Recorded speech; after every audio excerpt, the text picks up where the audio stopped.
آئیے یہ آئیے آئیے یہ پتہ کیجیے ٹھیک ہے یار آپ لوگوں نے زیادہ بڑا کارنامہ کیا ہے، ہم تو سپریم کورٹ میں ایسا کبھی کچھ نہیں کرا سکے. کیا کیا یہی تو فرق ہے پھر.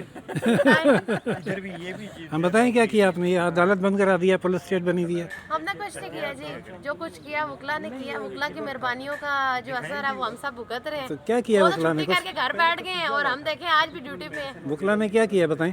وکلا کی جانب سے کل دھاوا بولا گیا، یہاں توڑ پھوڑ کی گئی اور چیف جسٹس بلاک کے اوپر منظم جو ہے ان کی جانب سے دھاوا بولا گیا. کھڑکیوں کے شیشے توڑے انہوں نے، گملے توڑ دیے انہوں نے، اور تمام وجہ کیا تھی؟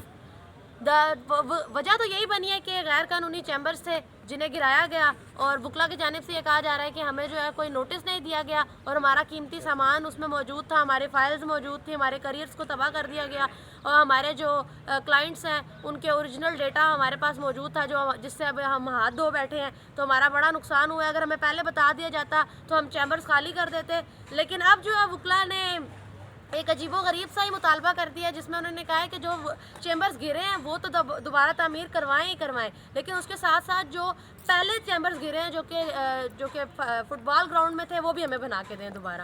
اور اس کے ساتھ جو گرفتار وکلا ہیں ہمارے انہیں جو ہے وہ چھوڑیں، اور جتنی بھی جو لوگ مسنگ ہیں وہ کہتے ہیں ہمارے کچھ لوگ مسنگ ہیں ان کو بھی ڈھونڈ کے دیں. یہ اس طرح کے 6 مطالبات ان کی جانب سے کیے گئے ہیں، جس کے بعد آج جو ہے اسلام آباد ہائی کورٹ کی پوری سیکیورٹی جو ہے وہ رینجرز کے حوالے کی گئی ہے، اور تمام جو ایک داخلی راستے ہیں اس پر رینجرز موجود ہے. اور ابھی ایک اعلیٰ سطحی اجلاس جو ہے وہ جاری ہے چیف جسٹس اطہر من اللہ کی سربراہی میں، اور دوسری جانب جو ہے بار بھی اب سے کچھ دیر بعد جو ہے تمام تر صورتحال کا جائزہ لینے کے لیے ایک اجلاس جو ہے وہ بلا رہی ہے، جس کے بعد دیکھنا ہوگا کہ صورتحال کس طرف جاتی ہے. اچھا آپ یہ بتائیں، جو انہوں نے جیسے کہ بتایا وہ یہ کہہ رہے ہیں کہ ہمیں پہلے نوٹس نہیں دیا گیا، کیا یہی تھا صورتحال؟ اور کیا اس کے باوجود ہائی کورٹ پر اٹیک کر دینا، اس کو آپ کیسے دیکھتے ہیں اس کا ہائی کورٹ ووٹر؟ دیکھیے پہلی بات کہ وکلا کہہ رہے کہ ہمیں نوٹس کیا گیا، تو اس میں نوٹس والی ایک بات اگر بتا دیں تو سی ڈی اے نے کئی بار وہاں پہ ایفیڈ کچہری پہ ان کے چیمبرز پہ آپریشنز کیا ہے، وہ گراتے اور یہ بناتے ہیں. دوسری بات یہ ہائی کورٹ پر حملہ کرنا، یہ ایک سیاحت دن جو ہے وہ رقم کر دیا وکلا نے، جہاں سے ان کے ذریعہ معاش ہے وہاں پہ انہوں نے لات مار دی. ہائی کورٹ کی بیتوکیری کی، جو کہ کہیں پر بھی مطلب اس کو ڈیفینڈ نہیں کیا جا سکتا اس حرکت کو، اور اپنی ہی ہائی کورٹ کو، اسلام آباد ہائی کورٹ پہ حملہ ور ہونا، اس پورے پیشے کی جو ہے انہوں نے وکلا نے بیتوکیری کی. اچھا یہ بتائیں پھر اس کا حل آپ کیا دیکھتے تھے اگر وکلا یہ نہ کرتے؟ جب ان کے وہ جیسا خاتون صحافی نے بتایا کہ ان کی فائلوں سمیت چیمبرز گرا دیے گئے، ان کا کیریئر ہی ختم ہو گیا، مقدمات اس میں دب گئے. بنیادی طور پہ اس کا حل جو ہے نا وہ اس میں قصوروار کس کا ہے؟ کون ہے، سی ڈی اے یا ہائی کورٹ؟ جی آپ کی وہ بڑا زبردست سوال ہے. یہ جو بنیادی طور پہ اس کا حل تلاش کرنا ضروری ہے کہ کس نے یہ آرڈر کیا کہ وہ جو ان کے بنے ہوئے تھے چیمبر تقریباً 8 سے 10 سال یا اس سے زائد کے، ان کو گرانے کا. کیونکہ عمومی طور پہ میں آپ کو ایک بتا دیتا ہوں یہاں پہ کرائٹیریا کیا ہے. ہر 6 مہینے سال بعد وکیل جو ہیں وہ تقریباً 15 20 25 چیمبرز بناتے ہیں. ان چیمبرز میں سے کچھ کو گرا دیا جاتا ہے، کچھ پہ بغیر کسی تحریری معاہدے کے انتظامیہ اور وکیلوں کے درمیان ایک معاہدہ سا چل رہا ہوتا ہے. ہم نے بہت سارے چیمبرز پچھلے 5-6 سالوں میں بنتے دیکھے جو بعد میں ان کو کہا گیا کہ یہ تقریباً جی لیگل سائڈ پہ ہیں. اس کے بعد جو نئے بنتے تھے ان کو گرا دیا جاتا تھا. پہلی دفعہ ایسے ہوا ہے کہ نئے چیمبرز بھی گرائے گئے اور پرانے بھی گرا دیے گئے. اور یہ پرانے گرانے کا آرڈر جو ہے یہ دیکھنا پڑے گا اب کس کا ہے، کیوں دیا گیا. کیونکہ اس میں فائلیں بھی تھی، وہ ان کا ایک جینون آپ کہہ سکتے ہیں کہ ایک جینون چیز ہے. فائلیں ہیں، ان کا ریکارڈ ہے، اوریجنل ریکارڈ ہے.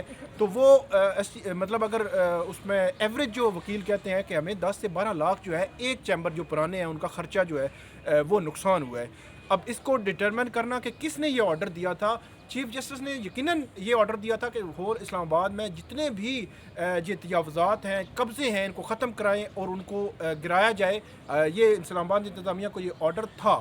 لیکن اس کا حل جو ہے وہ اب دیکھیں گے کیا، کیونکہ وکیلوں نے بھی وہ کام کیا. اگر ان کے ساتھ غیر قانونی ہوا ہے تو اس سے بڑا انہوں نے غیر قانونی کام کیا ہے بے شک. اور جتنا بھی جس کا بھی آرڈر تھا، جتنا بھی بڑا نقصان ہوا ہے، قتل بھی ہو جاتے ہیں تو یہ نہیں ہوتا کہ کوئی آ کے سزائے موت سنا دی جائے نہیں تو عدالت پر حملہ کر دے. ہر مسئلے کا حل ہوتا ہے. اب وکلا ہی اگر لا قانونیت کریں گے اور خود ہائی کورٹ ہی جس نے انصاف فراہم کرنا ہے اس پر اٹیک کر دیں گے. سنا یہ گیا ہے کہ چیف جسٹس پر باقاعدہ حملہ کیا گیا اور انہیں زد و کوب کیا گیا. یہ ایک ایسا رویہ ہے جس کو کسی طرح بھی اپریشیٹ نہیں کیا جا سکتا, اور اس کی جتنی بھی نہ صرف مذمت کی جائے کم ہے, بلکہ اس کے ذمہ داروں کو سخت سے سخت سزا بھی دی جانی چاہیے. اور سزا تو یہ بننی چاہیے کہ اب وہ ناجائز جگہ پر بنے ہوئے انلیگل چیمبرز ہرگز واگزار نہ کیے جائیں, کیونکہ قانون سب کے لیے برابر ہے, چاہے وہ وکلاء ہوں, ججز ہوں یا اکابرین حکومت. اور لیکن یہ رویہ اسی لیے ہے کہ قانون سب کے لیے ایک ہے نہیں. جو طاقتور ہے وہ قابض ہو جاتا ہے, اور جو زیادہ طاقت کا مظاہرہ کرتا ہے تو پھر اس کو ریزسٹنس کا سامنا بھی کرنا پڑتا ہے. پتہ نہیں یہ ملک انارکی کی طرف جا رہا ہے, اور کیسے اس کو انارکی کی طرف بڑھنے سے روکا جا سکے گا جب وکلاء عدالتوں پر حملہ آور ہو رہے ہیں, اور عدالتیں پاکستان کی تاریخ میں پہلی بار ہڑتال کر کے بیٹھی ہوئی ہیں, راستے بند ہیں, اور عدالت جو ہے وہ انصاف کا مرکز نظر آنے کے بجائے پولیس اسٹیٹ اور رینجر اسٹیٹ نظر آ رہی ہے چاروں طرف, اور پولیس ایسے کھڑی ہوئی ہے جیسے یہ کوئی علاقۂ غیر ہو اور غیر ملکی حملہ آوروں نے ابھی آ کر حملہ کرنا ہو. بہت ہی افسوسناک صورتحال ہے. دیکھتے ہیں کہ اس کا حل اس ملک کے اکابرین کیا نکالتے ہیں. سب سے بڑی ذمہ داری اب چیف جسٹس صاحبان کی ہے, ہائی کورٹ چیف جسٹس اور سپریم کورٹ کے چیف جسٹس جن کی گزشتہ روز ملاقات بھی ہوئی تھی. اس میں فی الحال تو یہ طے کیا گیا ہے کہ کسی لاقانونیت کرنے والے کے ساتھ نرم برتاؤ نہیں کیا جائے گا, اور قانون کے مطابق سخت ترین کارروائی ہوگی. ناظرین, مزید اپڈیٹس کے لیے دیکھتے رہیے روشن پاکستان نیوز. لائک, سبسکرائب اور شیئر کرنا نہ بھولیے گا. اللہ حافظ.